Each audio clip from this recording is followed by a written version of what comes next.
नमस्कार।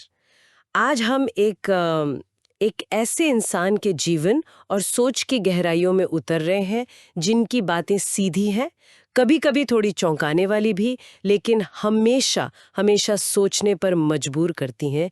जे कृष्णमूर्ति। बिल्कुल। हमारे पास उनकी जीवनी के कुछ हिस्से हैं और हमारी कोशिश रहेगी कि उनकी जिंदगी की कहानी और उनके जो खास विचार हैं उनको इस तरह समझें कि लगे जैसे हम उनके साथ ही ये पूरा सफर तय कर रहे हैं। हाँ, एक कहानी की तरह। हाँ, ध्यान रहेगा मन पर, आजादी, सच और ये जो सीखने की, बदलने की प्रक्रिया है, इस पर, उनके विचारों पर। और कहानी शुरू होती है एक ऐसे लड़के से जिसे स्कूल में लगभग बुद्धू समझा जाता था, पर कुछ लोगों ने उसमें दुनिया को रास्ता दिखाने वाले विश्व शिक्षक की झलक देखी। है ना अजीब? अजीब बात है ना? बिल्कुल। और ये शुरुआत ही उनकी पूरी जिंदगी की तरह अनोखी थी। जन्म हुआ 12 मई 1895 को दक्षिण भारत के मदनपल्ली कस्बे में, एक आम साधारण ब्राह्मण परिवार में। पिता जिड्डू नारायणिया थे। वो छोटी-मोटी सरकारी नौकरी करते थे। हाँ, और कहते हैं उनका जन्म भी घर के पूजा कमरे में हुआ था, जो पारंपरिक हिंदू घरों में एक बहुत, आप कह सकते हैं, अहम जगह मानी जाती है। जी। बचपन में पढ़ाई लिखाई में तो उनका मन लगता नहीं था। सेहत भी थोड़ी नाजुक सी रहती थी। अपने छोटे भाई नित्या से उन्हें बेहद लगाव था। हाँ, बहुत गहरा रिश्ता था दोनों में। फिर जब वो करीब 10 साल के थे, उनकी माँ संजीव अम्मा वो गुजर गईं। इसका उन पर बहुत गहरा असर पड़ा। और दिलचस्प बात यह भी है कि उनकी माँ को भी कभी-कभी कुछ अजीब से अनुभव होते थे, जैसे अपनी गुजर चुकी बेटी को देखना या उससे बातें करना। सही कहा। उनका बचपन आम बच्चों जैसा नहीं था। स्कूल में तो टीचर उन्हें सुस्त और यूं कहिए पढ़ाई में कमजोरी मानते थे। पर उनकी एक चाची थी जो उनमें कुछ खास दिखती थी। मजाक में ही सही, उन्हें द्रोणाचारी बुलाती थी। अच्छा। हाँ, उनमें एक तरह का खालीपन सा था, जैसे सपनों में खोए रहते हो, वो वाला स्वभाव। और फिर आया 1909 का साल, अड्यार, चेन्नई के पास। वहां समुद्र तट पर उनकी जिंदगी पूरी तरह बदल गई। वहां उनकी मुलाकात हुई चार्ल्स वेबस्टर लेडबीटर से। हाँ, लेडबीटर। वो थियोसॉफिकल सोसाइटी के एक बड़े सदस्य थे। ये सोसाइटी उस जमाने में छुपे हुए आध्यात्मिक ज्ञान और गुप्त गुरुओं, जिन्हें वो मास्टर्स कहते थे, उनकी खोज में लगी थी। जी। लेडबीटर, जिनके बारे में कहा जाता था कि वो ऐसी चीजें देख सकते थे जो आम लोगों को नहीं दिखती, और बाद में सोसाइटी की अध्यक्ष बनी एनी बेसेंट। इन दोनों को कृष्णमूर्ति में कुछ ऐसा दिखा जो असाधारण था। बिल्कुल। उन्हें लगा कि ये लड़का भविष्य में आने वाले विश्व शिक्षक हाँ, मैत्रेय बोधिसत्व जिसे वो कहते थे, का जरिया बनेगा। अब बस यहीं से थियोसॉफिकल सोसाइटी ने उन्हें इस बड़ी भूमिका के लिए, आप कह सकते हैं, तैयार करना शुरू कर दिया। लेडबीटर का तो दावा था कि वो कृष्णमूर्ति को हर रात उनके सूक्ष्म शरीर में, नींद की अवस्था में, तिब्बत ले जाते थे। तिब्बत? हाँ, जहां महान गुरु या मास्टर्स उन्हें ज्ञान देते थे। और एनी बेसेंट, वो तो उनके लिए माँ जैसी बन गई। उनकी पूरी देखभाल, उनका मार्गदर्शन सब करने लगे। ये शुरुआती अनुभव तो किसी रहस्यमयी कहानी जैसे लगते हैं। नींद में तिब्बत की यात्राएं, गुरुओं से मिलने के सपने, मास्टर्स की तस्वीरें, ये सब उनकी रोजमर्रा की जिंदगी का हिस्सा बन गया। हाँ, बन गया। उनकी पहली किताब at the feet of the master, यानी गुरु के चरणों में, वो भी इसी दौरान सामने आई। कहा गया कि ये वही ज्ञान है जो उन्हें उन मास्टर्स से मिला था। यहाँ ये समझना जरूरी है, देखिए, कृष्णमूर्ति उस वक्त बहुत छोटे थे और थियोसॉफी की अपनी एक खास भाषा थी, रहस्यमयी बातें थी, गुरुओं की कहानियां थी। ये सब उनके मन में बहुत गहराई तक बैठ गया होगा। हाँ, जाहिर है। एनी बेसेंट को तो पक्का यकीन था कि विश्व शिक्षक कृष्णमूर्ति के जरिए ही दुनिया में आएंगे। उनका ये यकीन शायद बनारस की कुछ गुरुओं और तिब्बती तांत्रिक परंपराओं से, उनके अपने संपर्कों से और मजबूत हुआ होगा, ऐसा माना जाता है। फिर कृष्णमूर्ति और उनके भाई नित्या को पढ़ाई के लिए इंग्लैंड भेजा गया, पर वहां भी स्कूल की जो औपचारिक पढ़ाई थी उसमें उनका दिल नहीं लगा। धीरे धीरे उनका रुझान थियोसॉफी की इन रहस्यमयी बातों और मास्टर्स की कहानियों से भी हटने लगा। उन्हें वहां नस्ली भेदभाव का भी सामना करना पड़ा, मजाक उड़ाया गया। यहाँ तक कि एक किस्सा है कि एक अस्पताल में उन्हें सिर्फ फर्श साफ करने का काम दिया गया। ओहो, हाँ, ये अनुभव भी हुए। और एनी बेसेंट को थोड़ी चिंता भी हुई जब उन्होंने देखा कि कृष्णमूर्ति का ध्यान अच्छे कपड़ों और गाड़ियों की तरफ जा रहा है। अच्छा। लेकिन उनका ये विश्वास कि कृष्णमूर्ति एक खास मकसद के लिए चुने गए हैं, वो कम नहीं हुआ। उन्हें लगता था कि ये बाहरी चीजों में दिलचस्पी बस कुछ वक्त की बात है, गुजर जाएगी। इस बीच उनके भाई नित्या संगठन के सारे काम संभाल रहे थे, पर उनकी सेहत लगातार गिरती जा रही थी। हाँ, नित्या की तबीयत ठीक नहीं रहती थी। और फिर आया 1922 का साल और जगह थी कैलिफोर्निया की उजाई घाटी। यहाँ कृष्णमूर्ति एक ऐसे अंदरूनी अनुभव से गुजरे जो बेहद तकलीफदेह था, भयानक था, लेकिन जिसने उन्हें पूरी तरह बदल दिया। इससे बाद में द प्रोसेस यानी प्रक्रिया कहा गया। जी हाँ, द प्रोसेस। ये उनकी जिंदगी का एक बहुत बड़ा मोड़ था। ये अनुभव बहुत ही जबरदस्त था। इसमें भयानक शारीरिक दर्द शामिल था, खासकर सिर में और रीढ़ की हड्डी में। उनकी चेतना की अवस्था बदल जाती थी। कभी कभी उन्हें लगता था कि बुद्ध और मैत्रेय उनके सामने हैं। सच में? हाँ, उनके भाई नित्या ने लिखा है कि उस दौरान जैसे दो आवाजें सुनाई देती थी, एक शरीर की जो दर्द से कराह रहा होता था और दूसरी कृष्ण की अपनी आवाज जो बिल्कुल शांत रहती थी। अजीब है, उन्हें अक्सर बेहोशी सी छा जाती थी और होश आने पर उन्हें कुछ याद ही नहीं रहता था कि क्या हुआ। ऐसा लगता था जैसे कोई और ताकत उनके शरीर का इस्तेमाल कर रही हो। बिल्कुल। एक बार तो उन्होंने कहा भी, ओ माँ, तुमने मुझे इसके लिए क्यों जन्म दिया।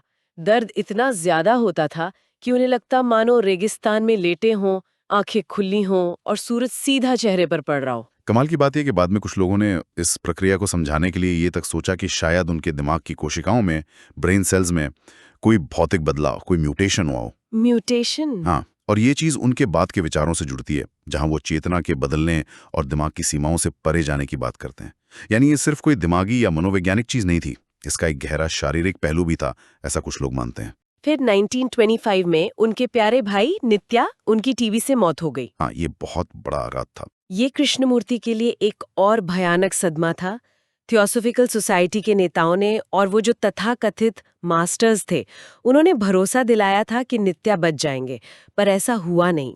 इस घटना ने कृष्णमूर्ति को दुख के असली मतलब पर और मास्टर्स के उन भरोसों पर बहुत गहराई से सवाल उठाने पर मजबूर कर दिया।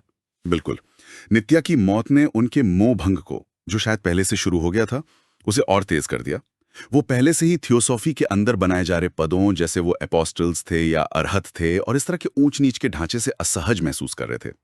उन्हें लगने लगा था कि ये सब सच की खोज कम है और एक नया संगठन खड़ा करने की कोशिश ज्यादा है। और आखिरकार 3 अगस्त 1929 को हॉलैंड के ओमन कैंप में करीब 3000 लोगों के सामने कृष्णमूर्ति ने उस ऑर्डर ऑफ द स्टार नाम के संगठन को भंग करने का ऐलान कर दिया, जिसके वो खुद मुखिया थे। हाँ, ये बहुत बड़ा कदम था। इसी मौके पर उन्होंने वो बात कही जो आज भी गूंजती है, मैं कहता हूं कि सत्य एक पथहीन भूमि है। Truth is a pathless land. आप किसी रास्ते, किसी धर्म, किसी पंथ के जरिए उस तक नहीं पहुंच सकते। उनका संदेश बिल्कुल साफ था। वो अनुयायी नहीं चाहते थे। वो कोई नया धर्म, नया पंथ या नया दर्शन बनाने नहीं आए थे।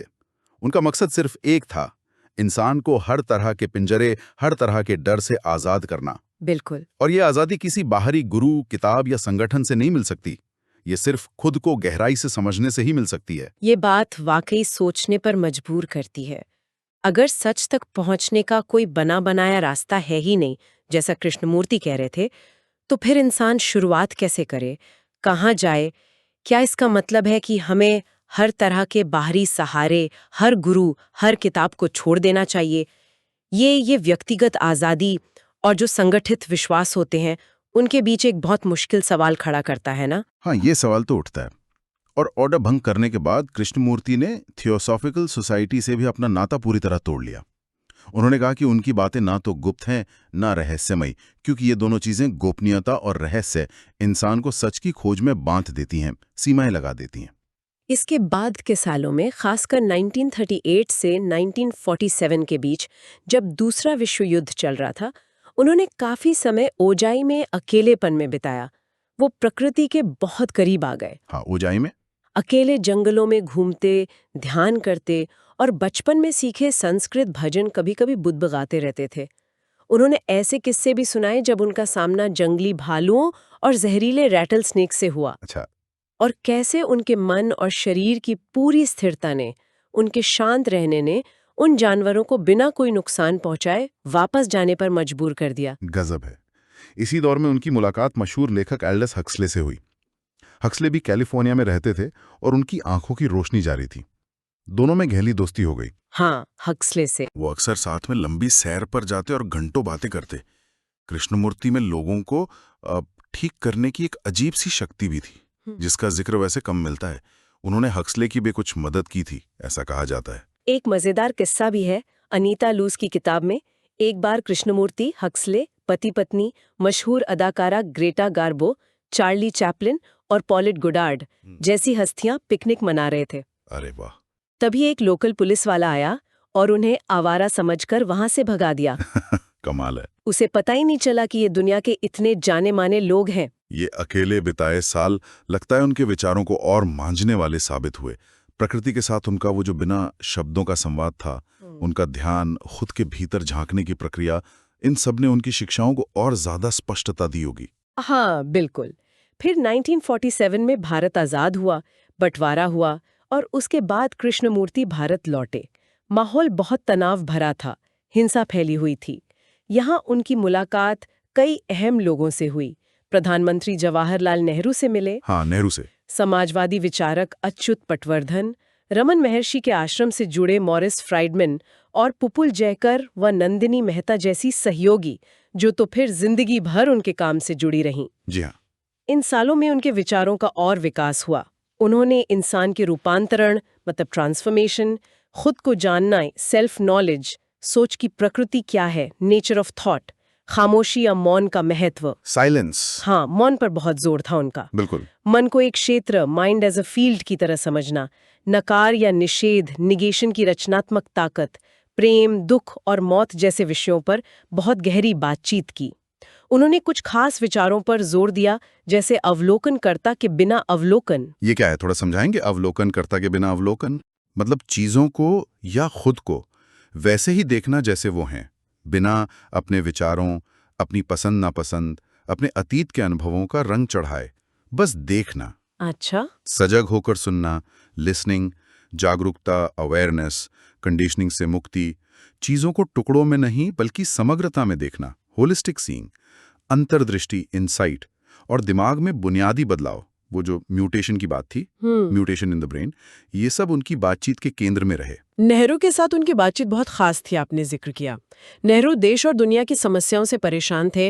वो जानना चाहते थे कि सही कर्म क्या है, सही सोच क्या है। हाँ। कृष्णमूर्ति ने उनसे कहा कि असली क्रांति तो खुद को समझना है, और ये समझ हमें अपने रिश्तों में खुद को देखने से मिलती है। बिल्कुल, रिश्तों के आईने में। हाँ, ये सुनकर लगता है कि क्या हम अपनी रोज की जिंदगी में, अपने रिश्तों में इस तरह खुद को देखने की कोशिश करते हैं? ये आसान तो नहीं है। बिल्कुल नहीं। एक और कहानी है गांधीवादी नेता शंकरराव देव की। वो जिंदगी भर के दबे हुए विचारों और अपराध बोध से बहुत परेशान थे, एक मानसिक संघर्ष में थे। कृष्णमूर्ति ने उनकी मदद की। इसे एक तरह की हीलिंग या उपचार कह सकते हैं।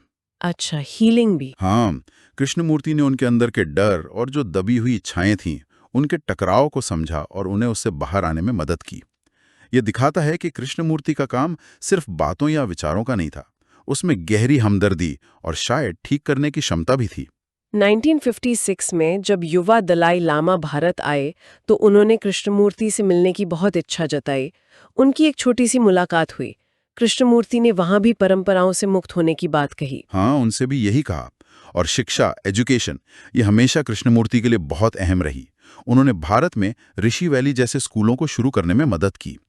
उनका मानना था कि स्कूल का काम सिर्फ जानकारी देना नहीं है, बल्कि ऐसा मन तैयार करना है जो डर से और किसी के अधिकार मतलब अथॉरिटी को मानने से आजाद हो। मतलब जो खुद सोच सके, खुद देख सके, बिल्कुल, जो सवाल कर सके।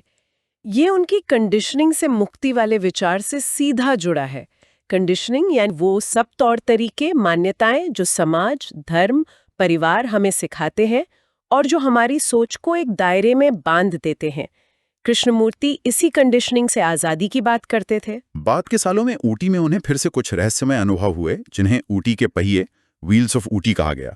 ये भी प्रोसेस की तरह ही तीव्र थे, जिनमें शारीरिक दर्द और चेतना की बदली हुई अवस्थाएं शामिल थीं। जी हाँ, वो अनुभव भी काफी गहन थे। अपनी जिंदगी के आखिरी सालों में भी कृष्णमूर्ति शून्यता, करुणा और दिमाग से परे की प्रज्ञा या समझ, इंटेलिजेंस बियॉन्ड द ब्रेन पर बात करते रहे। उन्होंने हमेशा इस बात पर जोर दिया कि वो कोई गुरु या शिक्षक नहीं है। हाँ, ये वो बार बार कहते थे। महत्वपूर्ण सिर्फ शिक्षा है, वो बातें हैं। उन्हें अनुयायी बनाने में जरा भी दिलचस्पी नहीं थी। उससे भागने की बजाय उसे समझने, उसके साथ ठहरने उसे पूरी तरह महसूस करने की बात करते थे। ये आसान नहीं लगता। बिल्कुल आसान नहीं है। और जब वो कहते हैं कि खुद को कंडीशनिंग और डर से आज़ाद करो, तो ये सवाल उठता है कि हमारे अपने कौन से पिंजरे हैं, कौन से डर हैं जो हमारी समझ को रोकते हैं। कृष्णमूर्ति के अनुसार इस आज़ादी की तरफ पहला कदम है जागरूकता, इस बात के प्रति सजग होना कि हम कैसे सोचते हैं, क्यों डरते हैं, बिना खुद को सही या गलत ठहराए बस देखना। बस देखना। तो कुल मिलाकर जे कृष्णमूर्ति की कहानी एक ऐसे सफर की कहानी है जो मन की गहराइयों को समझने और बिना किसी शर्त के पूरी आज़ादी पाने के लिए समर्पित था।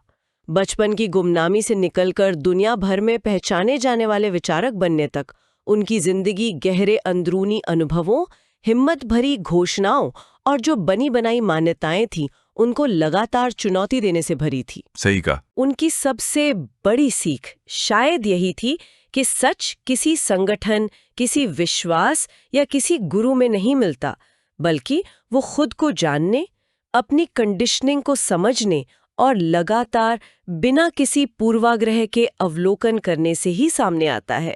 आज की सुलझी हुई दुनिया में जहां सब कुछ इतना बटावा लगता है, वहां सच क्या है, खुद को कैसे जाने, डर और कंडीशनिंग से कैसे मुक्त हों, और क्या इंसानी चेतना में कोई बुनियादी बदलाव संभव है? कृष्णमूर्ति के उठाए ये सवाल पहले से कहीं ज्यादा जरूरी लगते हैं। वो हमें कोई तैयार जवाब नहीं देते हैं, है ना? नहीं, जवाब नहीं देते, बल्कि हमें खुद गहराई से जांच पड़ताल करने के लिए उकसाते हैं, अपने मन की परतों को खोलने और बिना किसी बिचौलिए के सीधे सच का सामना करने के लिए प्रेरित करते हैं। शायद कृष्णमूर्ति की सबसे बड़ी देन कोई जवाब नहीं, बल्कि खुद सवाल पर उनका जोर था।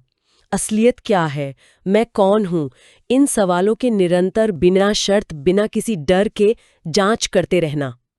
इस पूरी बातचीत के बाद सुनने वाले के मन में वो कौन सा बुनियादी सवाल है जिसे वो अब खुद खोजना चाहेंगे, बिना किसी बने बनाए रास्ते पर चलें?